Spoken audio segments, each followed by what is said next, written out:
A história da raça humana é repleta de grandes civilizações e impérios, mas é claro que nem sempre foi assim. No final do período neolítico, boa parte da humanidade ainda mantinha um estilo de vida seminômade.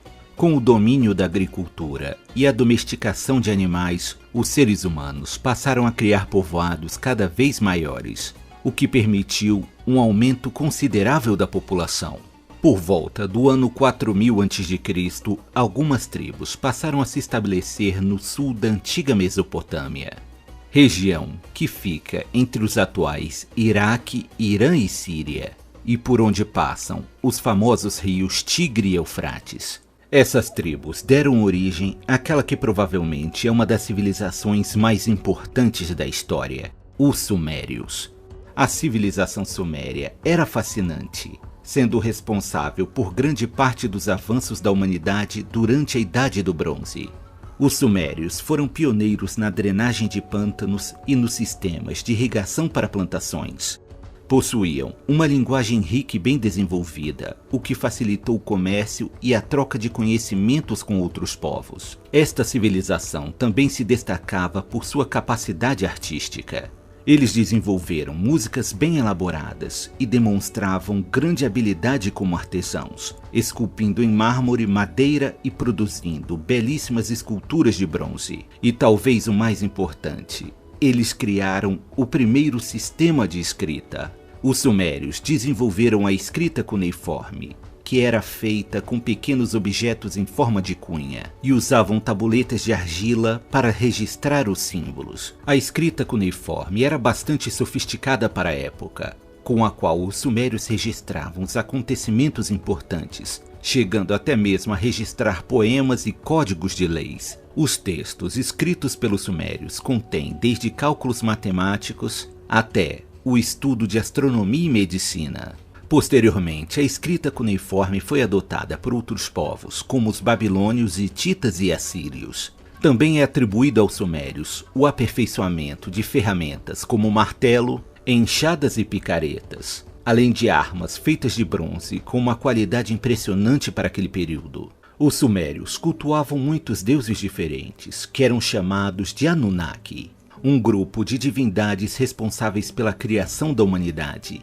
E eles eram associados a desastres naturais, como enchentes e terremotos. Para os sumérios, os Anunnakis eram seres celestiais que vieram à Terra em busca de ouro. E para facilitar o trabalho de mineração do metal precioso, deram origem à raça humana para servi-los neste propósito.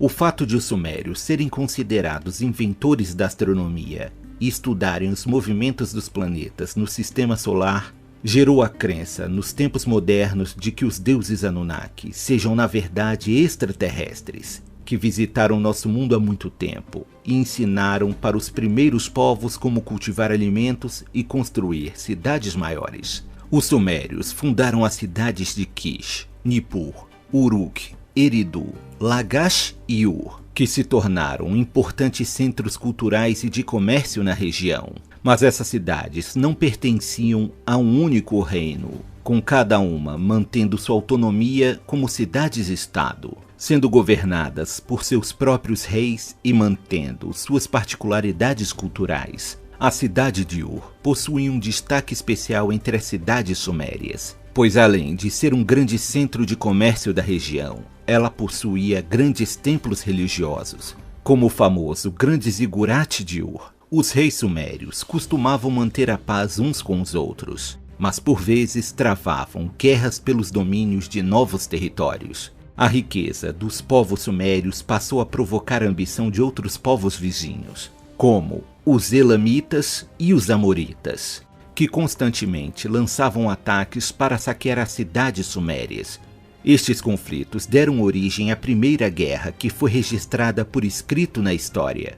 A guerra ocorreu no ano 2700 a.C., entre sumérios e o reino dos Elanitas. O rei sumério da cidade de Kish se chamava Enem-Baraguese. Ele liderou as forças sumérias contra o reino dos Elanitas. Já naquela época, a tática em combate podia fazer toda a diferença entre a vitória e a derrota. Os sumérios possuíam soldados relativamente disciplinados que lutavam em formação de paredes de escudo quando era necessário. Provavelmente a arma de guerra mais temível da época fossem as carruagens de guerra, com 2 eixos e puxados por 4 animais, sendo estes cavalos ou jumentos. É fácil imaginar que o número de baixas fosse bem alto nas batalhas, pois os soldados lutavam com pouca proteção.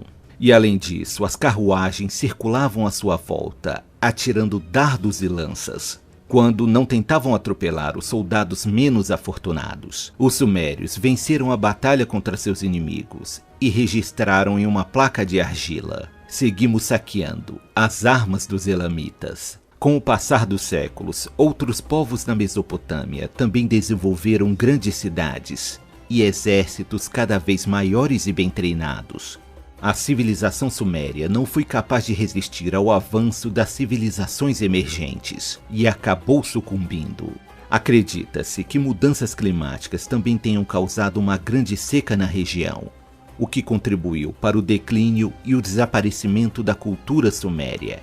Apesar de seu fim trágico, os sumérios tiveram um papel fundamental no desenvolvimento cultural e social dos povos da Mesopotâmia. Estes novos reinos fizeram bom uso do legado sumério, e graças a essa herança, seus nomes ficaram marcados na história.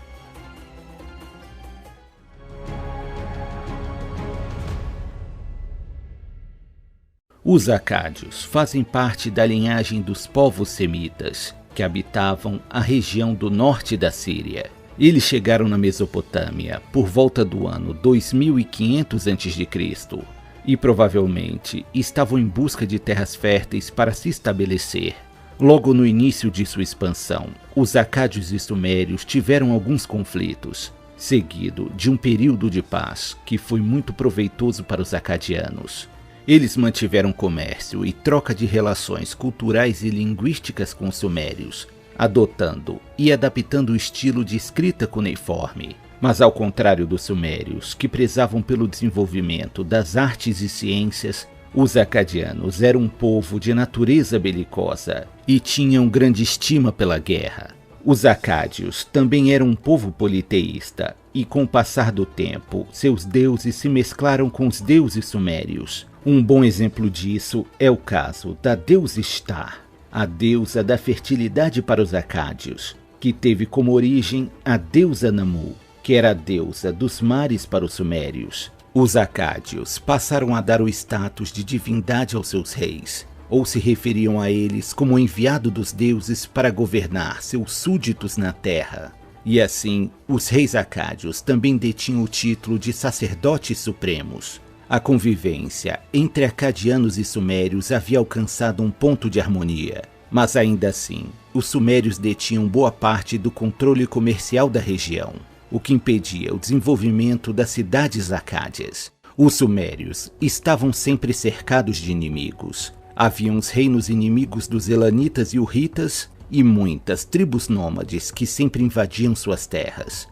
Somando a isso, os próprios sumérios travavam guerras entre si, uma cidade-estado tentando sobrepujar a outra. Foi então que, por volta do ano 2375 a.C., o rei sumério, Lugal-Zaghezi, unificou todas as cidades sumérias após uma sucessão de batalhas. Lugal-Zaghezi governou os sumérios por cerca de 30 anos. E neste período, os sumérios e os acadianos já viviam quase como um povo só, tendo membros da nobreza de ambos os povos dividindo posições importantes na sociedade. Eis que na cidade suméria de Kish surge Sargão, que posteriormente ficou conhecido como Sargão o Grande. A origem de Sargão não é muito clara, pois os textos escritos em argila daquela época estão incompletos. E também não é claro de que maneira ele conseguiu subir ao trono.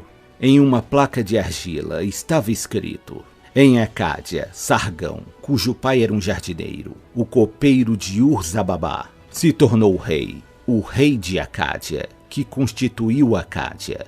Ele governou por 56 anos. Após assumir o poder da cidade de Kish, Sargão declarou guerra contra o rei sumério Lugal-Zaghezi.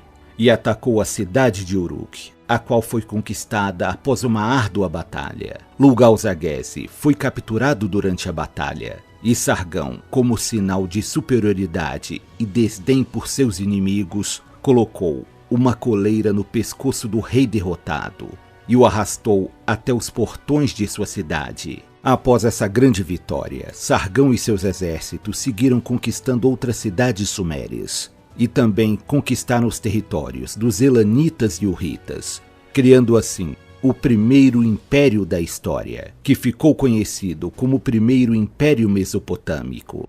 Tamanha era a fama de Sargão, que ele passou a ser chamado de o soberano dos 4 cantos da terra, e seu império se espalhava desde a Síria até o Golfo Pérsico e indo até o Mar Mediterrâneo. Sargão foi tão poderoso e influente que foi até mesmo incluído nos textos babilônicos que exaltavam seus feitos. Os babilônios escreveram: Sargão não tinha nem rival nem igual, seu esplendor sobre a terra se espalhava. Na época das conquistas de Sargão, a guerra já era uma realidade frequente para os povos da Mesopotâmia, o que gerou esforços para aprimorar os equipamentos militares usados pelos soldados acádios. Os acádios veneravam os leões e faziam esculturas e pinturas destes animais em seus templos e palácios.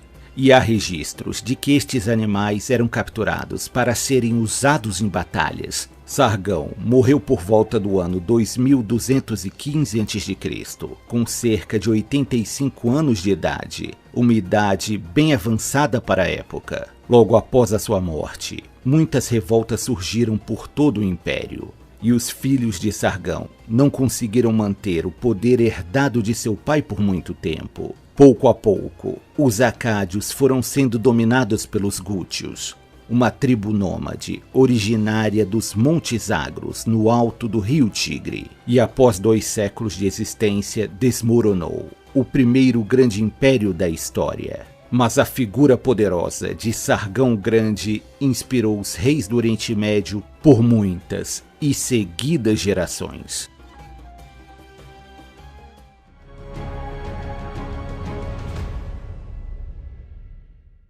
A famosa cidade da Babilônia ficava próxima às margens do rio Eufrates, na região que hoje pertence ao Iraque. Como muitas caravanas de diferentes povos cruzavam a região, a cidade passou a receber diversas influências religiosas, sociais e culturais, e logo passou a crescer em tamanho e poder. A cidade possuía vários canais de água, que fluíam por quase todo o interior da cidade. Essa água supria diversas necessidades da população.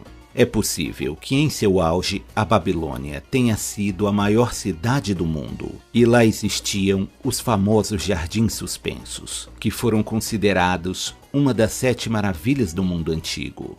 Com o florescimento de sua economia, os babilônios passaram a construir estátuas, templos e monumentos ricamente detalhados.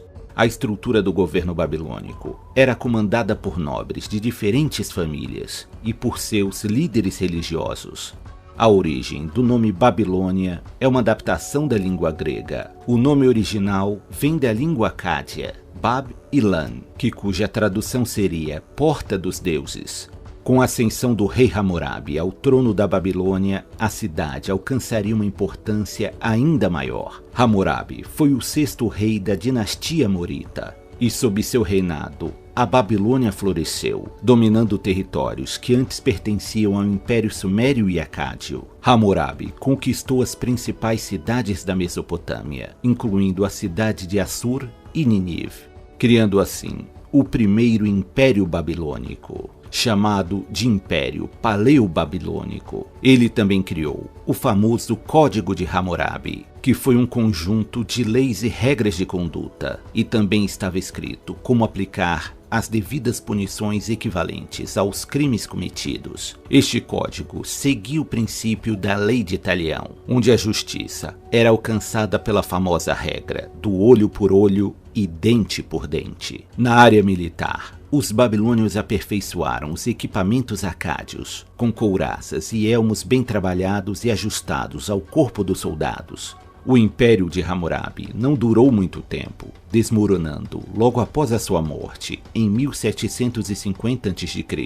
Como já era de se esperar, após a morte do soberano, diversas revoltas aconteceram nas cidades que estavam sob o domínio babilônico.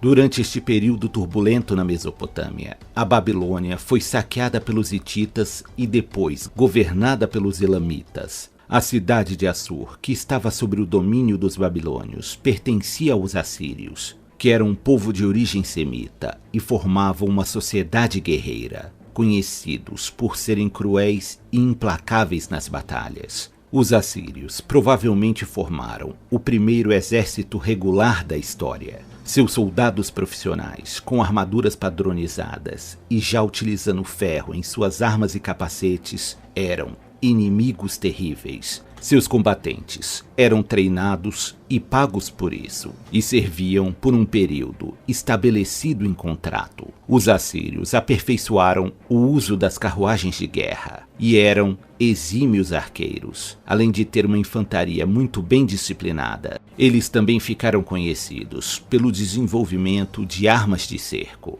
Sua maior força estava na cavalaria, onde por muitas vezes 2 cavaleiros montavam o mesmo cavalo. Geralmente, o combatente que estava montado atrás carregava um arco e flecha ou dardos para atingir os inimigos à distância. Os assírios eram conhecidos por não terem piedade dos inimigos capturados. Eles os torturavam e humilhavam os pobres cativos.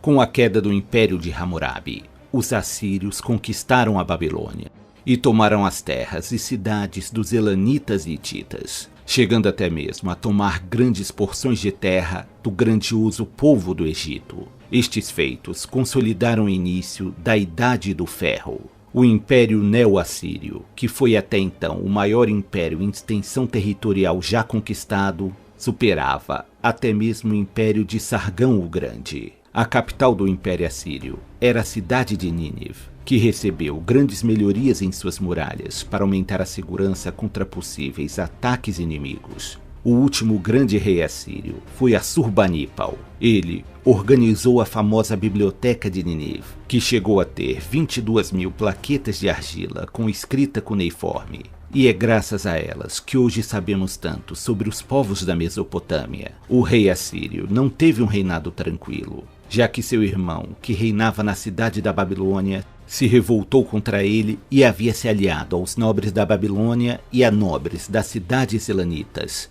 Assurbanipal declarou guerra contra seu irmão e sitiou a Babilônia. Ao perceber que não tinha chance de sobreviver, o irmão traidor ateou fogo a seu próprio palácio, morrendo no incêndio. Em seguida, Assurbanipal atacou o reino dos elanitas. Ele pilhou a capital. Os templos e até mesmo os túmulos foram saqueados. Todos os príncipes elanitas foram executados. E com isso, o antigo reino de Elão foi extinto. Assurbanipal morreu em 1627 a.C., com cerca de 58 anos. Seus filhos tentaram manter o controle do império, mas este logo entrou em declínio, devido ao surgimento de revoltas em muitas cidades-estado.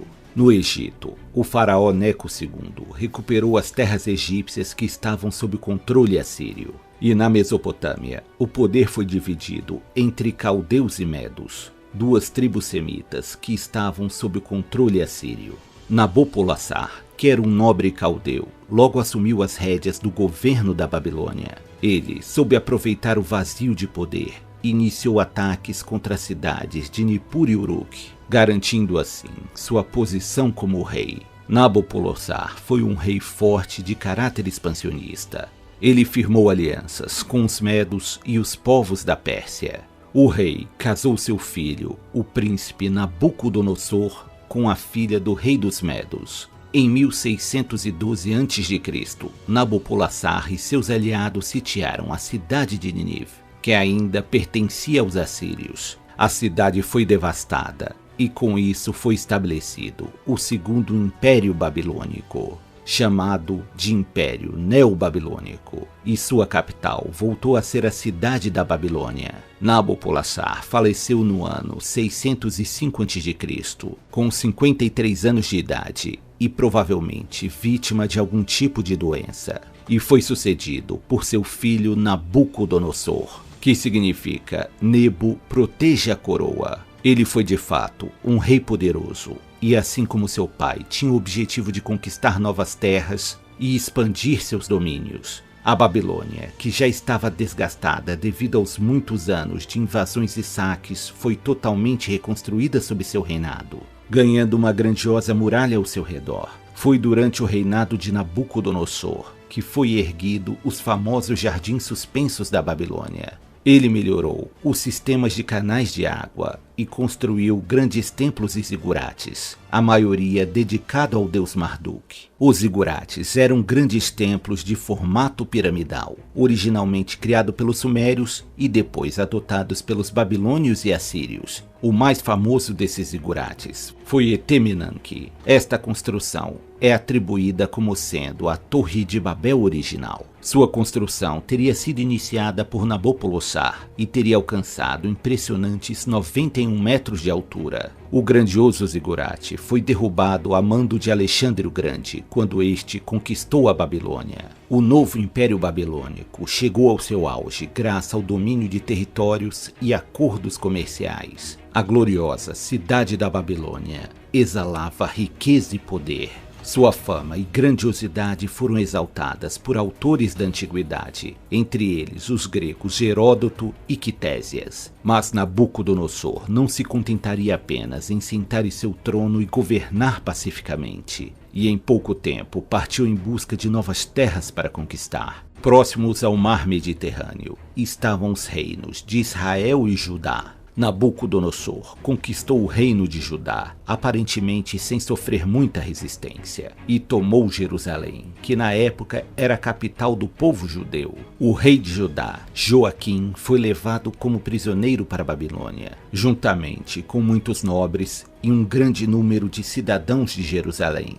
Principalmente aqueles que tivessem habilidades específicas, como ferreiros, pedreiros e pintores. Entre os cativos estava o profeta bíblico Daniel. Daniel, que fazia parte da nobreza de Judá, se tornou conselheiro de Nabucodonosor. Lá, ele interpretava os sonhos do soberano e acabou se tornando respeitado na corte real. Nabucodonosor deixou o tio de Joaquim, Zedequias, no comando de Jerusalém e seguiu conquistando as terras do reino de Israel, que por sua vez era mais poderoso que o reino de Judá. Como o reino de Judá e Israel ficavam próximos ao Egito, havia uma divisão entre a população, com alguns apoiando que deveriam se aliar aos egípcios e outros apoiando ficar ao lado dos babilônicos. Não demorou muito para surgir uma revolta em Jerusalém, apoiada pelos egípcios, o que enfureceu Nabucodonosor. Ele sitiou Jerusalém antes que os egípcios pudessem chegar. A cidade sofreu uma grande retaliação e suas muralhas foram destruídas. Seus templos e palácios foram saqueados. Zedequias foi capturado e cegado, sendo aprisionado pelo resto de sua vida. E novamente um grande número de prisioneiros foi tomado como escravos e levados para a Babilônia. Este período ficou registrado na história dos judeus como o cativeiro da Babilônia. Nabucodonosor ainda guerreou contra os egípcios no 30º ano de seu reinado. Já com mais de 60 anos de idade, Nabucodonosor sofreu de uma doença mental, descrita como licantropia, uma doença onde a pessoa passa a ter comportamentos selvagens e descontrolados. Relatos afirmam que ele teria fugido da Babilônia e teria sido encontrado em uma colina próxima à cidade mastigando grama como um boi. Mas Nabucodonosor se recuperaria da loucura e morreria apenas em 1562, com cerca de 72 anos de idade. Os sucessores de Nabucodonosor não reinaram por muito tempo, tendo sido Nabonido, juntamente com seu filho mais velho, Belsazar, os últimos reis babilônicos. Por fim, a Babilônia seria conquistada por Ciro o Grande, rei da Pérsia. Curiosamente, quando o rei persa adentrou a cidade da Babilônia, foi aplaudido pelo povo. Os conquistadores foram recebidos como libertadores pelo povo que era oprimido pelo governo de Nabonido. O grande império babilônico havia chegado ao fim. Mas seus feitos deixaram marcas profundas nos povos da Mesopotâmia, e sua influência atravessaria os séculos.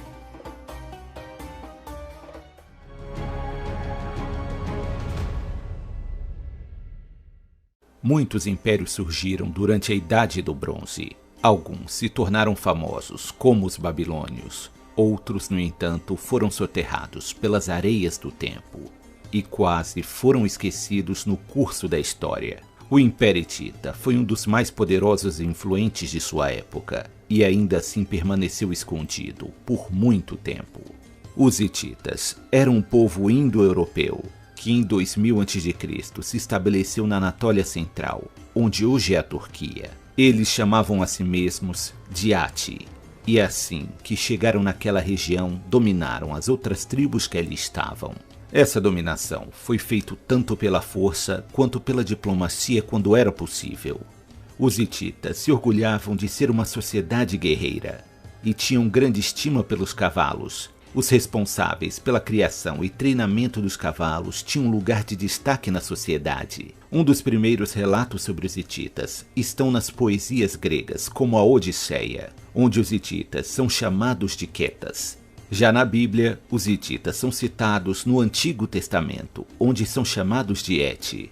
Há inclusive a história de Urias, marido de Betsabá, e que servia ao rei Davi. Urias e Betsabá eram hititas. Os hititas também são mencionados em textos assírios e egípcios. Mesmo com tantos relatos, o povo hitita só veio a ser oficialmente descoberto em 1880 pelo arqueólogo Archibald Henry Sayce. E mesmo encontrando fartas evidências, Archibald foi motivo de risadas dentro da sociedade acadêmica, que diziam que ele estava tentando inventar a existência da civilização hitita. Suas descobertas só foram confirmadas anos depois, graças a escavações realizadas pelo arqueólogo alemão Hugo Winkler.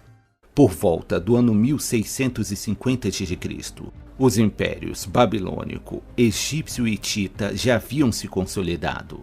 Os hititas estavam em uma posição geográfica privilegiada, já que podiam comercializar com diferentes nações de diferentes culturas. Embarcações mercantes vindas da Grécia, Egito e Mesopotâmia passavam pelos portos das cidades hititas. Mesmo estando cercados de reinos e impérios poderosos, os hititas nunca foram conquistados. E lendas dizem que jamais perderam uma batalha. Em 1274 a.C., os hititas travaram com os egípcios a Batalha de Kadesh. Os dois lados lutaram ferozmente, sem conseguir obter uma vantagem decisiva. Esta batalha ficou conhecida como a maior batalha de bigas da história. O conflito terminou em um impasse, e por isso os egípcios foram obrigados a recuar. O faraó do Egito, Ramsés II, assinou um tratado de paz com os hititas, reconhecendo o Império Hitita como sendo igual em poderio militar ao Egito.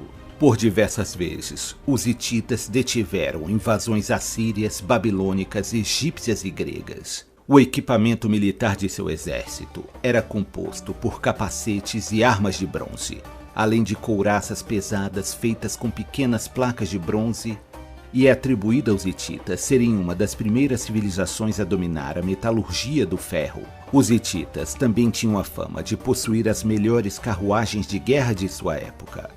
Suas carruagens podiam carregar até 3 guerreiros e eram puxadas por 2 ou até 4 cavalos.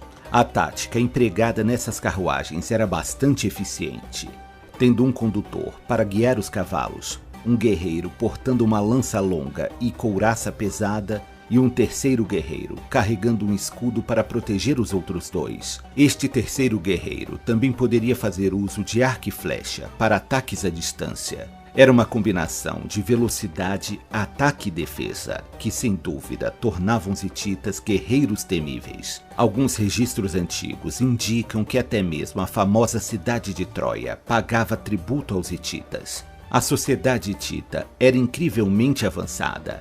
Eles possuíam sua própria escrita hieroglífica, que depois foi mudada para a escrita cuneiforme, copiada dos assírios. Possuíam um estilo de arte muito bem detalhado e leis bem estabelecidas e severas. A cidade que foi capital de seu império foi Hatusa, cujas ruínas existem até hoje. Na área da política, eles eram governados por um rei, que deveria demonstrar competências sociais e militares, e um conselho de nobres, chamados Pancus, que faziam o papel de magistrados, julgando os crimes ou decidindo questões menores do dia a dia.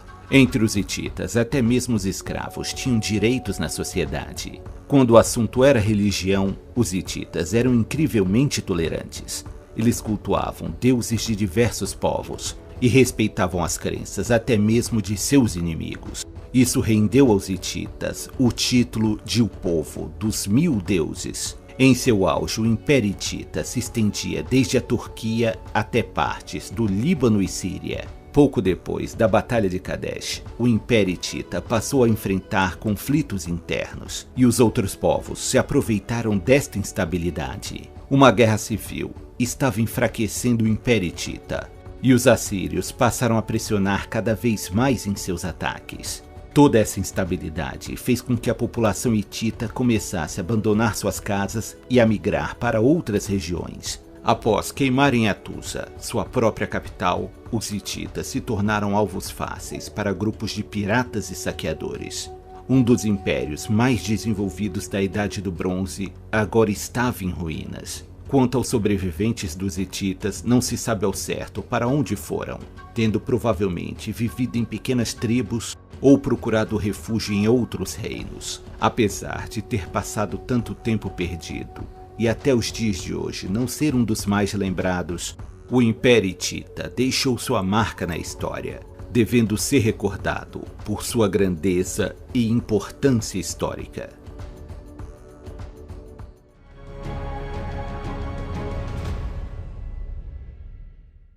Muito se fala sobre a importância da cultura grega e como ela serviu de base para o desenvolvimento do pensamento ocidental. Mas os gregos receberam diversas influências de outros povos, tão antigos e exóticos que ainda preservam seus mistérios até os dias de hoje. Os fenícios fazem parte dos povos mais desenvolvidos e influentes da antiguidade, e sua cultura teria grande impacto em civilizações futuras. Este povo habitava a região litorânea da antiga Canaã, onde hoje fica a costa marítima do Líbano, da Síria e de Israel. Na antiguidade, eles eram conhecidos como povo púrpura. O termo fenício tem origem na palavra grega phoenix, que pode significar carmim ou púrpura, uma cor considerada bastante luxuosa na época. Por volta de 1200 a.C., o Egito perdeu alguns territórios devido a revoltas populares, e a cultura fenícia passou a florescer neste período. O vácuo de poder na região permitiu aos fenícios erguerem suas próprias rotas comerciais e fortalecerem seus exércitos. Assim como os sumérios e os gregos, os fenícios possuíam muitas cidades-estado, que se mantinham independentes e com traços culturais distintos. Com o desenvolvimento de uma cultura baseada no comércio marítimo, os fenícios entraram em contato com muitos povos diferentes, como a civilização minoica na ilha de Creta e os micênicos na Grécia. Com a expansão de seus domínios, os fenícios colonizaram novos territórios, onde fundaram cidades importantes.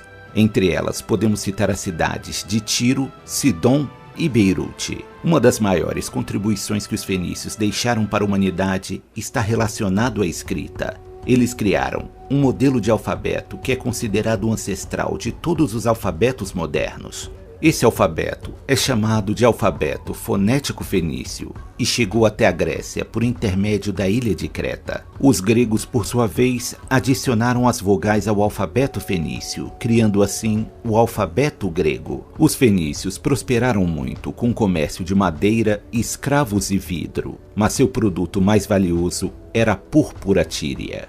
Este produto era uma tintura natural, extraída de caramujos marinhos. Este corante possuía a cor vermelho-púrpura, uma cor muito apreciada por toda a nobreza da antiguidade. Mas o valor da púrpura tíria estava além de sua bonita cor, já que as roupas tingidas com esta tintura tinham a característica de não desbotar com o tempo. Na verdade, com o passar do tempo, as cores ficavam cada vez mais fortes e vívidas. Outra fonte de renda valiosa para os fenícios era o vinho, de alta qualidade. Devido a questões climáticas, o vinho egípcio não podia se comparar em qualidade com o fenício. e por isso eles pagavam em ouro pelas jarras de vinho de alta qualidade vindas da Fenícia. Os fenícios ainda contavam com o comércio de prata, cobre, estanho e bronze, além de produzirem joias e esculturas feitas de vidro colorido. Com tamanha variedade de produtos circulando nos mercados, os fenícios acumularam uma riqueza realmente espantosa. Tudo isso era possível graças aos incríveis barcos desenvolvidos pelos fenícios. As galés fenícias eram chamadas de birremes, pois possuíam 2 fileiras de remos. Outros modelos com 3 fileiras de remos foram chamadas de triremes. Esse era o melhor tipo de embarcação da antiguidade, e seu estilo foi copiado pelos gregos, egípcios e posteriormente pelos romanos. Os fenícios possuíam uma religião politeísta, na qual cultuavam um grande número de deuses e seres sagrados. Algo curioso é que, apesar de terem uma cultura voltada para o mar, o panteão de deuses fenícios parecia não ter divindades marítimas. Também era costume realizar sacrifícios de animais em rituais religiosos, algo que era comum na maioria das religiões praticadas na época. No entanto, os fenícios também sacrificavam seres humanos, inclusive crianças e recém-nascidos. Assim como os minoicos da ilha de Creta, os fenícios possuíam essa dualidade, sendo um povo desenvolvido, mas com uma estranha ligação com costumes primitivos.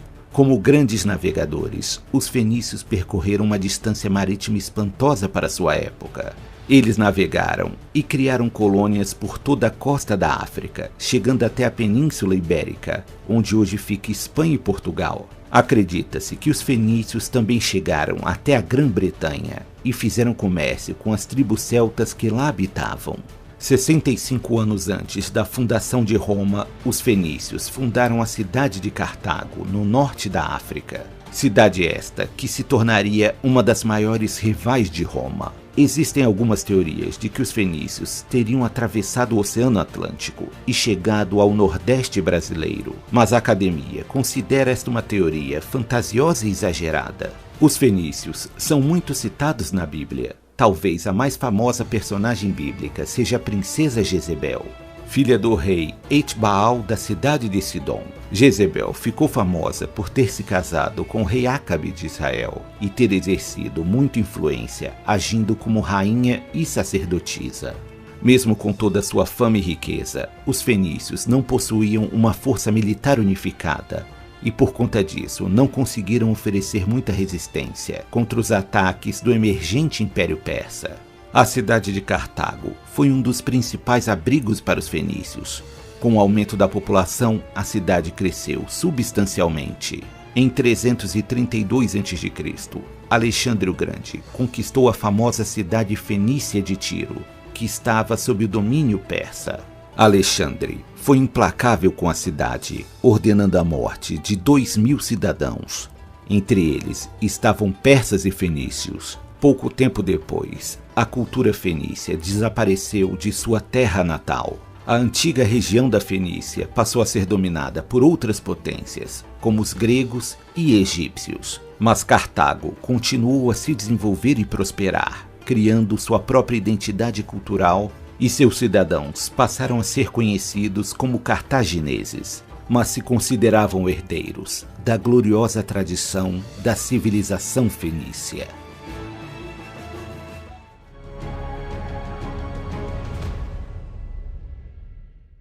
Nos limites do Mar Egeu, existe uma grande ilha conhecida como Creta. Esta é o lar de uma das civilizações mais incríveis e desenvolvidas da Idade do Bronze. Essa civilização quase permaneceu esquecida na história, e sua descoberta foi graças aos grandes esforços de um homem chamado Arthur Evans. Ele foi um arqueólogo inglês que herdou uma grande fortuna de seu pai, que também era arqueólogo. Ele viajou para a Grécia para estudar os escombros da cidade de Micenas. Em seus estudos, ele encontrou evidências de uma civilização até então desconhecida. Isso o levou a diversos lugares da Grécia em busca de respostas. Por fim, Arthur chegou à ilha de Creta, onde, guiado por histórias da população local, encontrou o lugar onde ficava o lendário Palácio de Knossos. O palácio que pertenceu ao rei Minos, da lenda do Minotauro. As escavações do local renderam descobertas incríveis. que iriam fazer Arthur dedicar toda a sua vida às suas pesquisas. Ele chamou o povo que havia descoberto de Minoicos. O nome foi dado em homenagem ao rei Minos, que de acordo com o mito grego era filho de Zeus. É provável que os Minoicos chegaram a Creta vindos da Anatólia, onde hoje fica a atual Turquia. Tal migração ocorreu ainda no período paleolítico, mais de 120 mil anos antes de Cristo. No entanto, a cultura minoica só passou a se desenvolver com o domínio da agricultura, o que ocorreu por volta do ano 5000 a.C. Com o avanço da Idade do Bronze, os minoicos passaram a desenvolver uma cultura baseada no comércio marítimo, fazendo uso de seus barcos incrivelmente avançados para a época. As embarcações minoicas eram elegantes e resistentes, ideais para transportar alimentos e mercadorias. Graças à capacidade de velejar por dias no mar, os minoicos passaram a fazer comércio com povos da Anatólia, Fenícia, Grécia, Egito e África. Logo, sua cultura passou a florescer em diversos aspectos. E como a ilha de Creta oferecia uma proteção natural, ela não foi vítima de invasões de outros povos durante séculos. Por volta do ano 2000 a.C., a maior fonte de renda dos minoicos era a agricultura. Produziam azeite de oliva, vinhos e peças de cerâmica com belas pinturas. A arte minoica destacava toda a sofisticação daquele povo. Suas pinturas tinham um estilo único e exibiam um nível artístico muito avançado. A beleza das mulheres daquela ilha eram exaltadas em diversas representações, com cabelos longos, escuros e ondulados, vestidos coloridos e maquiagem nos lábios e olhos. Os homens geralmente eram representados com pele morena, com corpos atléticos e postura altiva. Os minoicos também produziam joias de ouro e prata e até peças feitas em cristal. Apesar de não possuírem uma sociedade voltada para a guerra, os minoicos empregavam os guerreiros que tinham, com o dever de proteger os palácios, e embarcações para combater piratas e possíveis invasores. Os minoicos prezavam muito o desenvolvimento físico e atlético. Eles possuíam esportes e competições como natação, pugilismo e corrida. Mas talvez a prática mais impressionante fosse a de dançar ao redor e saltar por cima de touros furiosos. Essa prática é chamada de taurocatápsia e consistia em agarrar os chifres do touro durante o seu ataque. Quando o touro balançava a cabeça para cima na tentativa de se libertar, o atleta aproveitava o impulso para fazer saltos acrobáticos por cima do animal. Para os minoicos, os touros eram criaturas sagradas e eram constantemente exaltados em esculturas e pinturas. Tudo indica que a religião minoica era matriarcal, com a figura de uma deusa segurando duas serpentes como sendo a divindade suprema. Durante as escavações realizadas por Arthur Evans, foram encontradas plaquetas de argila com uma escrita desconhecida, a qual boa parte não pôde ser traduzida até hoje. Para a surpresa de Arthur e todos os envolvidos nas escavações, o Palácio de Knossos era muito maior do que o esperado. O Palácio de Knossos possui mais de 700 mil metros quadrados, sendo 3 vezes maior do que o Palácio de Buckingham na Inglaterra. Durante as escavações foi descoberto o possível trono do rei Minos, que é o trono mais antigo de toda a Europa. E também foi descoberta a estrada pavimentada mais antiga da Europa. Essa estrada ficava na entrada da cidade e se dividia em ruas rodeando as casas e templos. Alguns pontos da cidade contavam com um sistema de escoamento de água, que funcionava como esgoto. E algo surpreendente foi encontrado abaixo do palácio. Havia de fato um labirinto. Esse labirinto continha diversos jarros enormes, que deveriam ser usados para armazenar grãos e vinho. E algumas partes do labirinto pareciam ter sido usadas como masmorras para prisioneiros. Em moedas daquele período, estavam cunhados desenhos de labirintos e do Minotauro, o que reforça a estranha lenda sobre a criatura monstruosa. A ilha de Creta está em uma região onde existe muita atividade sísmica. Até os dias de hoje ocorrem terremotos e fortes ondas vindas do mar. Por volta de 1750 a.C., houve um terremoto em Creta que destruiu boa parte das construções minoicas. Os minoicos, no entanto, permaneceram na ilha e reconstruíram seus palácios e casas. Os historiadores da Grécia Antiga, Heródoto e Tucídides, afirmam que os minoicos se tornaram os senhores do mar Egeu e que haviam acabado com a pirataria na região. Eles colonizaram outras ilhas próximas a Creta, e Tucídides conta que o rei Minos enviou seus filhos para governar essas ilhas. Em meados de 1700 a.C., os minoicos já eram um povo famoso e respeitado. Mesmo os reinos que surgiram na Grécia, como Micenas e Atenas, reconheciam a independência dos minoicos. Creta havia se tornado um ponto de parada obrigatório para as inúmeras embarcações vindas de muitas regiões. Barcos mercantes vindos do Egito vendiam seus produtos em Creta, e de lá, esses produtos eram levados para a Grécia e a Anatólia. E o mesmo acontecia com produtos vindos de outras regiões. Na sociedade minoica não há indício de haver muito desequilíbrio entre ricos e pobres, e a população é sempre representada trabalhando junto. As mulheres também eram retratadas como parte importante do reino, e não apenas como esposa ou filhas, como acontecia em outras culturas do mesmo período.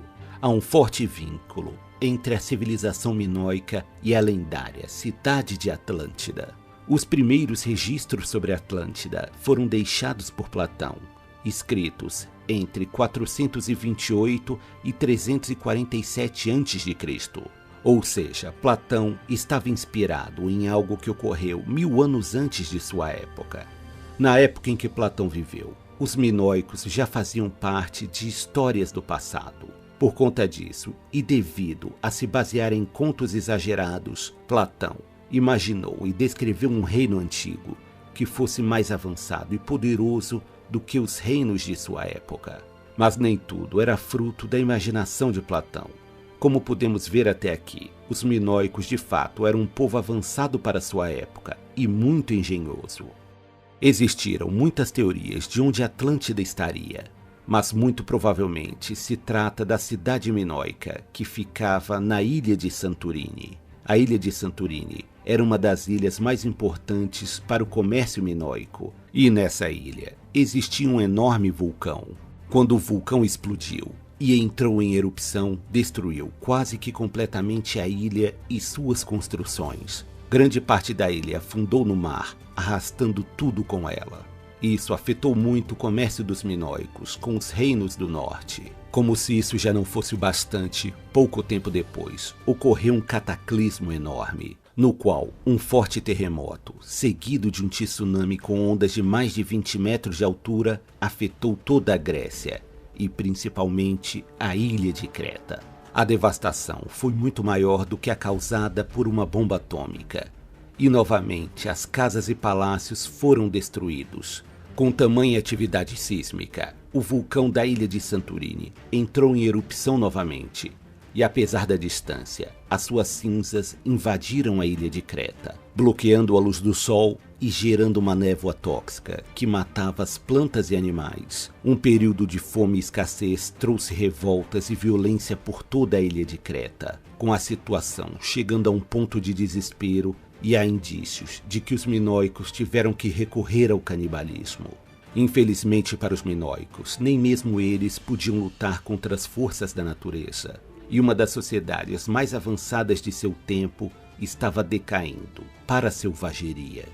Um desastre de tamanhas proporções serviu de inspiração para Platão criar sua história sobre Atlântida. Provavelmente nunca existiu a cidade de Atlântida, o que torna ela de fato um mito. O resiliente povo minoico era corajoso e ainda tentaram reconstruir suas cidades. Mas neste ponto a economia já vinha se fragilizando e o reino minoico estava perdendo suas riquezas ao passo que outros reinos cresciam. O reino grego dos micênicos já vinha conquistando quase toda a Grécia e já avançavam em direção às ilhas do mar Egeu.